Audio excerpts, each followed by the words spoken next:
Aprendo en casa.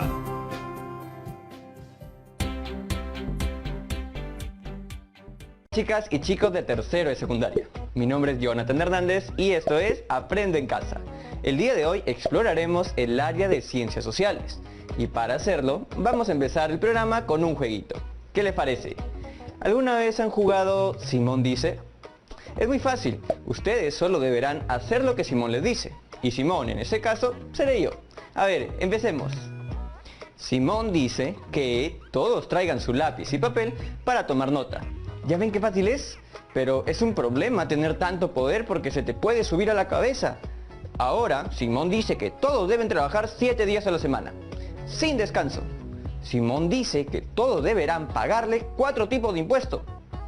¡Asu! Parece que este jueguito no es tan divertido como parecía, ¿cierto? Bueno, les cuento que entre los siglos XVI y XVIII en Europa existía el sistema absolutista, donde el poder estaba concentrado en una sola persona. O sea, en el rey, y las cosas eran algo así como en el juego de Simón dice. Bueno, los sistemas de gobierno que conocemos han sido adaptaciones y producto de la evolución de modelos europeos, de entre los siglos XVI y XVIII.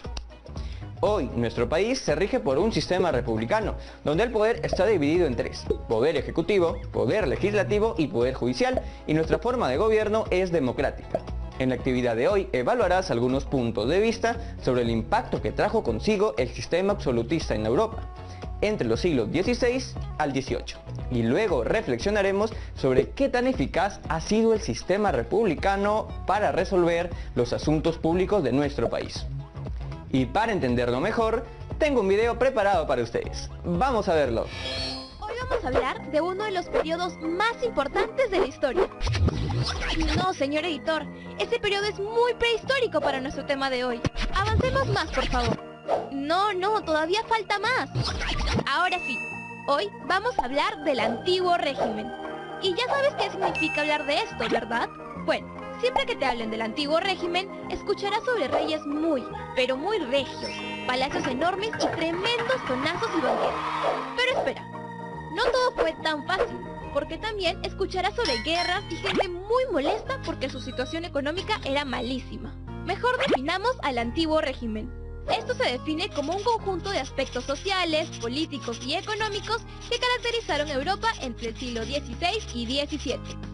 Comencemos hablando del aspecto social. Para hablar de ese aspecto, desigualdad sería la palabra clave para definir a la sociedad de aquel entonces. Y te voy a explicar por qué. La sociedad se dividía en 3 sectores: la nobleza, el clero y el pueblo. Los 3 juntos formaban una pirámide social que siempre vas a ver en tu libro de historia. Resulta que la nobleza y el clero pertenecían a un grupo conocido como los privilegiados, porque tenían la alcancía bien gorda, títulos y propiedades, mientras que los del pueblo eran conocidos como los no privilegiados, porque en su mayoría a las justas les alcanzaba para comprarse una botella de agua. Pero hay mucho más que saber de estos sectores, porque hasta dentro de ellos había diferencias. La nobleza, por ejemplo, era la gente de alta sociedad, con mucho dinero y títulos nobiliarios, que por cierto eran documentos donde el rey les había escrito que tenían derechos y privilegios. Y aunque no lo creas, habían 2 tipos de nobleza: la alta nobleza y la baja nobleza. Veamos ahora qué hay sobre el clero. Ellos eran personas dedicadas al servicio de la iglesia, y también muchos de ellos eran cercanos al rey. Profe, ¿qué puede decirnos sobre ellos? Es el nombre que se le da a las personas dedicadas al servicio divino y son las encargadas de realizar rituales religiosos, así como la enseñanza o predicación y también la administración de los sacramentos. En los países católicos eran personas con un gran poder económico, pero no todos estaban al mismo nivel. Por eso, al igual que la nobleza, habían ciertas categorías dentro de las cuales estaban, por ejemplo, los sacerdotes, cardenales y diáconos. El clero tenía gran influencia sobre el pueblo. Se podría decir que su palabra era ley. Si ellos decían que el monstruo del lago Ness existía, entonces el pueblo le creía. Bueno, no tanto así, pero sí eran muy respetados. Tienes que saber que en el clero también había una división. El alto clero, conformado por cardenales, arzobispos, obispos y otros altos mandos de la iglesia con comodidades. Y también el bajo clero, conformado por párrocos, curas y frailes que vivían de forma modesta, e incluso algunos eran muy pobres. Es importante que sepas también que dentro del sector no privilegiado, aparte de considerar al pueblo, se le considera también a los burgueses. Algunos eran los que controlaban la economía de las ciudades. En algunos casos podían ser profesionales, banqueros o prósperos empresarios, u otros pequeños comerciantes o artesanos. Nos falta hablar del pueblo. ¿En dónde crees que trabaja la gente del pueblo? ¿Tal vez en la empresa de Mark Zuckerberg? Imposible, porque en esa época no había ni computadora, menos entonces iba a existir Facebook. La gente del pueblo trabajaba principalmente en la agricultura y la ganadería, pero eran bien piñas, porque justo en esta época habían epidemias, guerras y otros factores más que, aparte de entorpecer sus trabajos, creaban épocas de hambruna. Como verás, para ellos las cosas no eran tan bonitas que digamos. Claro, ellos, aparte de no ver mucho dinero, de trabajar lunes, martes, miércoles, jueves, viernes, sábado y domingo, encima tenían que pagar impuestos. ¿Crees que eso fue todo? Pues créeme que no, porque encima recibían abusos de las autoridades. Recuerda que el antiguo régimen se caracterizaba porque el rey tenía el poder de todo. Le seguía la nobleza, que eran personas que tenían poder político y económico, luego el clero y finalmente el pueblo. ¿Te imaginas cómo habrá sido la vida en esas épocas? ¿Cómo eran sus ropas? ¿Cómo se divertían? Sin luz, sin internet, sin WhatsApp. Ay, vaya diferencia, ¿verdad?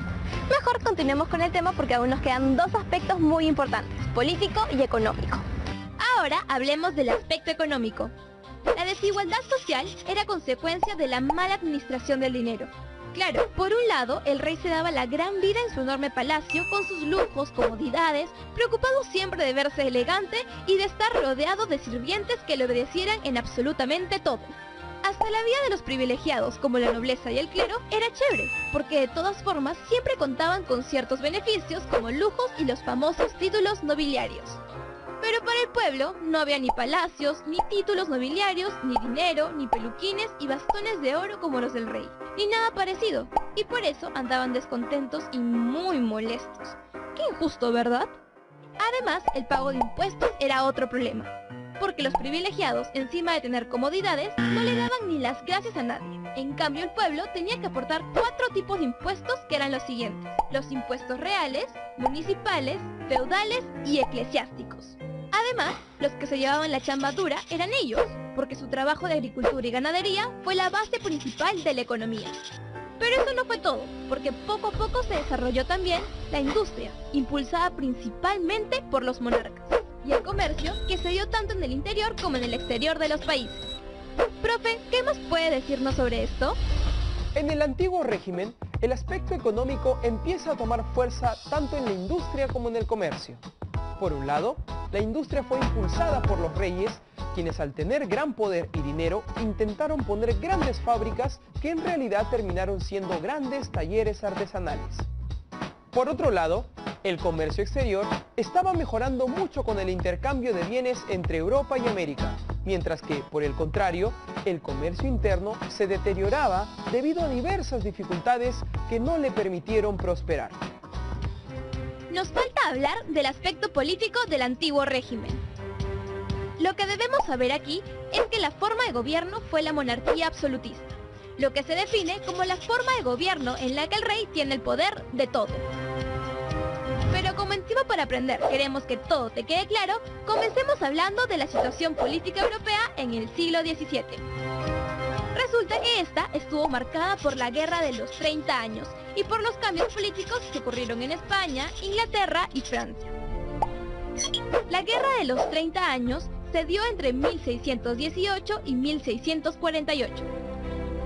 Todo comenzó en Alemania, donde inició un conflicto religioso entre los protestantes y los católicos.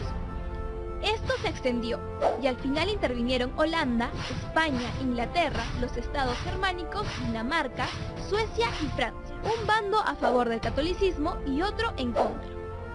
Es por eso que el conflicto pasó a tener como motivo principal la supremacía política en dicho continente. La guerra terminó con el Tratado de Paz de Westfalia, donde Francia terminó siendo visto como el país más poderoso del continente, mientras que España perdió poder. Pero, ¿cuál era la situación por la que estaba pasando España? En grandes rasgos, el país andaba en el declive, en un apocalipsis interno.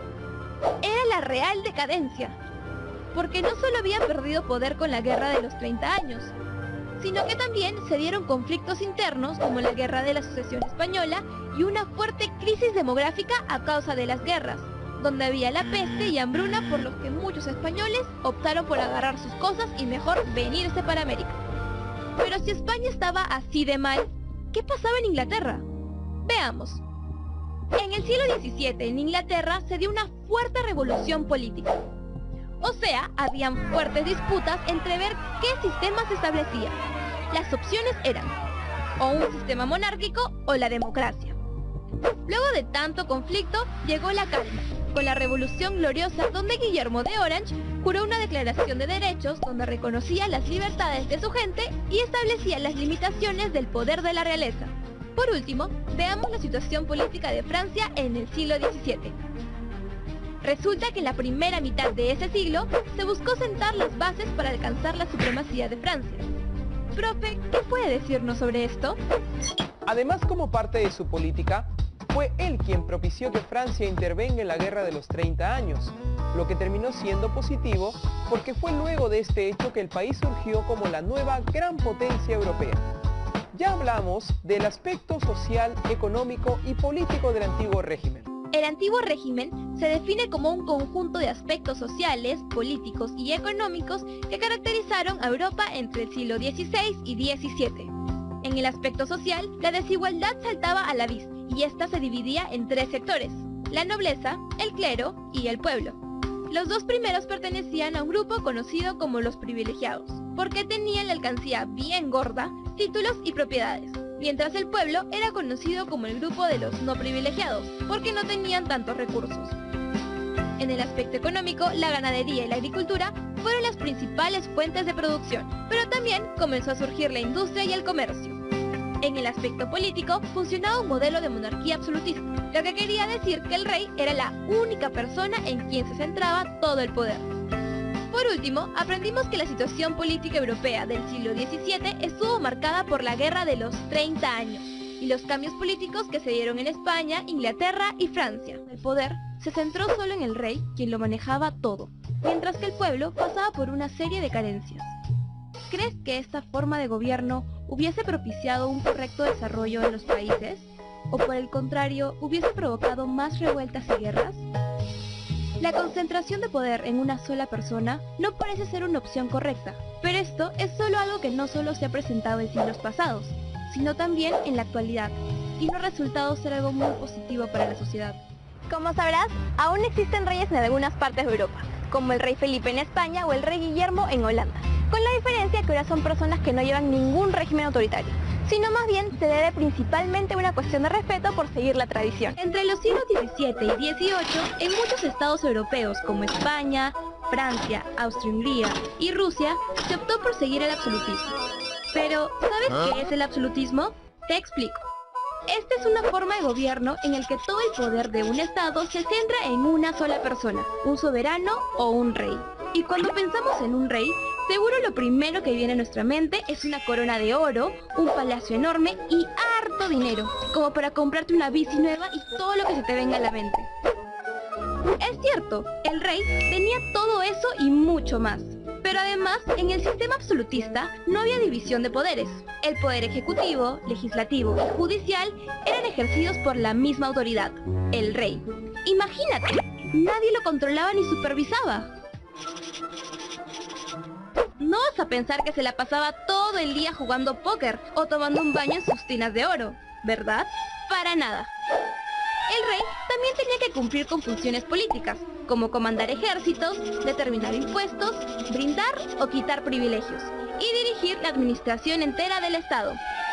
Para imponer su autoridad, el rey tenía un ejército con el que conquistaba pueblos y se defendía o atacaba a otros estados extranjeros. También eran ellos quienes tomaban las decisiones sobre lo que se hacía o no en su gobierno. O sea, si el rey quería, hasta podía darle WhatsApp gratis a todo el pueblo. Ok, no. Eso sí, para tomar decisiones, casi siempre eran asesorados por sus consejeros, aunque eran ellos quienes tenían la última palabra. En casa, secundaria. Las decisiones de gobierno las tomaba siempre el monarca, pero tomando en cuenta la postura o asesoría de sus consejeros o gente experimentada que lo aconsejaba para que tome las mejores decisiones para su pueblo. Y aunque no lo creas, en el sistema absolutista incluso algunos soberanos preferían encargarle sus decisiones a un primer ministro, quien era una persona de su entera confianza, además de ser una persona con experiencia. Vamos a hablar ahora sobre una de las funciones preferidas por el rey. ¿De armar tremendos tonazos y buffets en el palacio? No, ya sabemos que eso también hacían, pero me refería en realidad a la cobranza de impuestos, ya que esto les servía para poder financiar la burocracia, la corte y el ejército. Ah, y de paso, darse la gran vida. Pero un momento, ¿quién crees que le otorgaba tremendo poder al rey? ¿Un extraterrestre tal vez? Imposible. Esto era porque se decía que el rey había recibido un nombramiento por parte de Dios. Es por esto que no era necesario que ganaran un Oscar para que la gente los alucinara como lo máximo, porque tenían el respaldo de los religiosos, filósofos y juristas de la época. Y fueron precisamente ellos quienes plantearon fundamentos teóricos del absolutismo. Hay especialmente dos de ellas que son las más conocidas, las de Jacques Bossuet y Thomas Hobbes. Comencemos hablando de la teoría de Jacques Bossuet, el obispo francés más representativo del absolutismo. Su teoría sobre el absolutismo estuvo orientada a defender la soberanía real, o sea, el poder absoluto y pleno del rey. Es más, hasta escribió una serie de principios que la defendían. ¿Quieres saber cómo pensaba? Presta atención. Para él, la monarquía tenía las siguientes características fundamentales. Ser sagrada, ya que el poder tenía origen divino, o sea, era otorgado por Dios. También fundamentaba que la monarquía era absoluta, porque como el poder proviene de Dios, los hombres no podían ponerle límites. El paternalismo era otra característica, debido a que el rey siempre debía buscar lo mejor para sus súbditos, y por lo tanto tenía que ser visto como un padre. El rey vivía una vida muy cómoda, pero también tenía grandes responsabilidades, sobre todo con el pueblo. Si quieres saber más sobre el tema, te recomiendo que veas películas como La Pasión del Rey, inspirada en uno de los reyes más recordados en el mundo, Luis XIV. O también puedes ver María Antonieta, una película increíble que fue grabada en el mismo Palacio de Versalles. ¿Puedes creerlo? Aún queda mucho para aprender sobre el sistema absolutista, así que presta atención porque ahora hablaremos de su segundo fundamento teórico y de Luis XIV, uno de los reyes más famosos en el mundo. Ahora nos queda claro entonces que para el obispo francés Jacques Bossuet, la monarquía tenía tres características. Era una entidad sagrada, era absoluta y era paternalista. Pero ahora veamos la segunda propuesta teórica del absolutismo. Por otro lado, también estaba la teoría de ese señor. ¿Lo reconoces? Es Thomas Hobbes. Este filósofo ha sido conocido por haber escrito el famoso libro Leviatán, obra que se entiende como una justificación del Estado absoluto. Una frase suya muy famosa es: el hombre es el lobo del hombre. Bueno, si no te quedó claro, esta frase quiere decir que el propio ser humano muchas veces puede ser el peor enemigo de otro ser humano. Lo que creía Hobbes con respecto al absolutismo es que este era el único sistema político capaz de crear una paz social y convivencia con todos. Pero dejando de lado las teorías, ¿te has percatado de la vestimenta tan particular que utilizaba la clase alta de la época, y en especial el rey?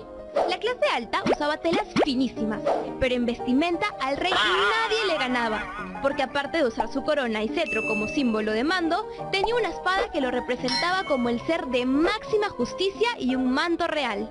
Pero eso no era todo, porque también se ponían peluquines y tacones para aumentar su altura y elegancia. Definitivamente todos unos divos.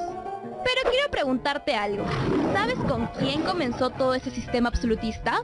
¿Quién fue el rey que sentó las bases? No. No piensen que fue el rey de la selva, porque estamos hablando de Luis XIV, el rey Sol, que fue quien sentó las bases del absolutismo y también al que posiblemente le quitaron su osito de peluche para darle su bastón real. Porque fue nombrado rey cuando tenía tan solo 5 años de edad. ¿Te imaginas gobernar un país a esa edad? Te apuesto que a los 5 años tú solo pensabas en tus juguetes. Profe, ¿qué más puede contarnos de Luis XIV? Obviamente, Luis XIV, siendo un niño tan pequeño, no podía gobernar.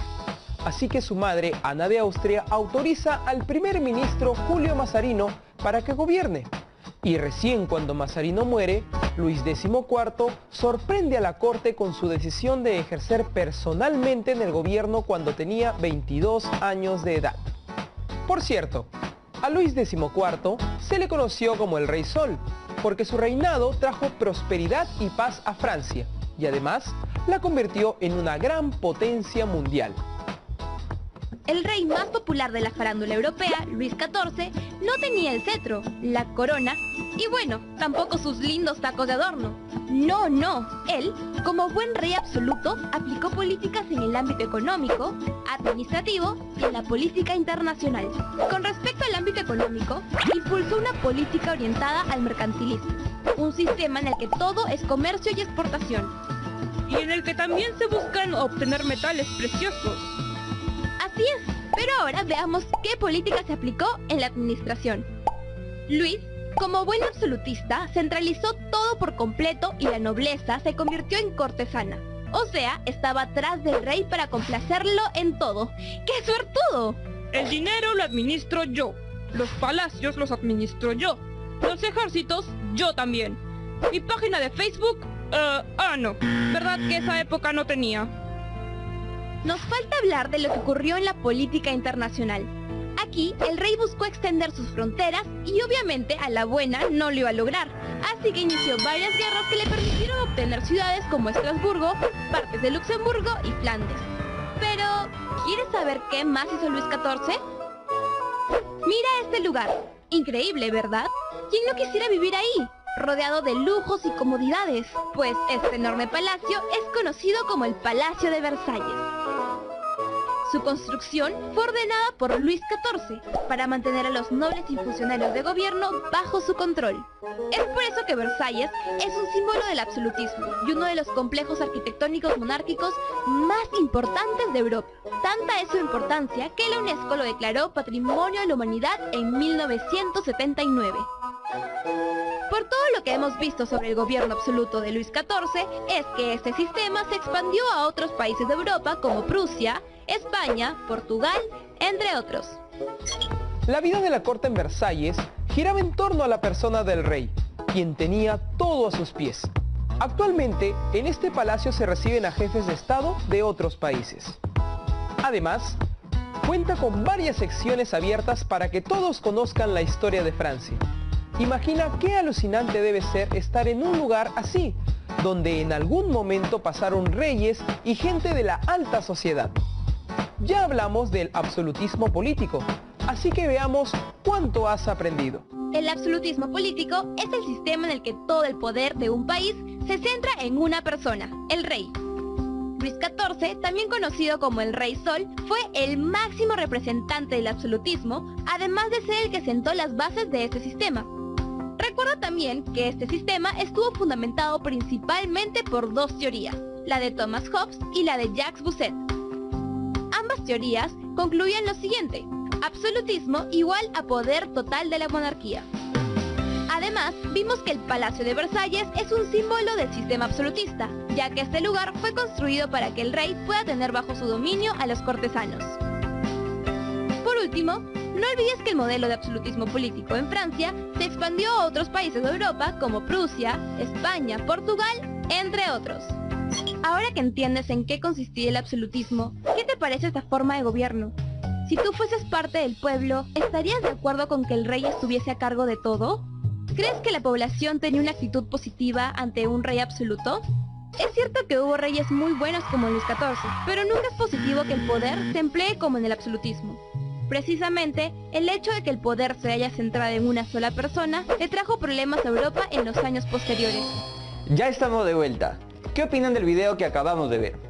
Ahora ya sabemos qué caracterizó al antiguo régimen, tanto en lo económico como en lo social y político. Y seguramente ustedes ahora se están preguntando, pero Jonathan, ¿qué tiene que ver este régimen absolutista con nuestro país? Chicas y chicos, para reflexionar sobre esta pregunta, tienes que cuestionarte sobre las ventajas y desventajas que trae cada sistema político. Y ahora ustedes deberán hacer ese análisis. El reto de hoy será presentar un organizador visual con los principales aspectos que respondan a la pregunta: ¿Qué significó el antiguo régimen para la Europa del siglo XVI al XVIII? En tu organizador visual deberás incluir una reflexión sobre qué tan eficaz ha sido el sistema republicano para resolver los asuntos públicos de nuestro país. Recuerden que pueden compartir todo lo aprendido con sus primas, amigos, vecinas o familiares, y que es importante que siempre registren sus trabajos y que los guarden en sus portafolios. Así tendrán archivadas todas las evidencias de sus aprendizajes. Bueno, chicas y chicos, esto ha sido todo por hoy en Aprende en Casa.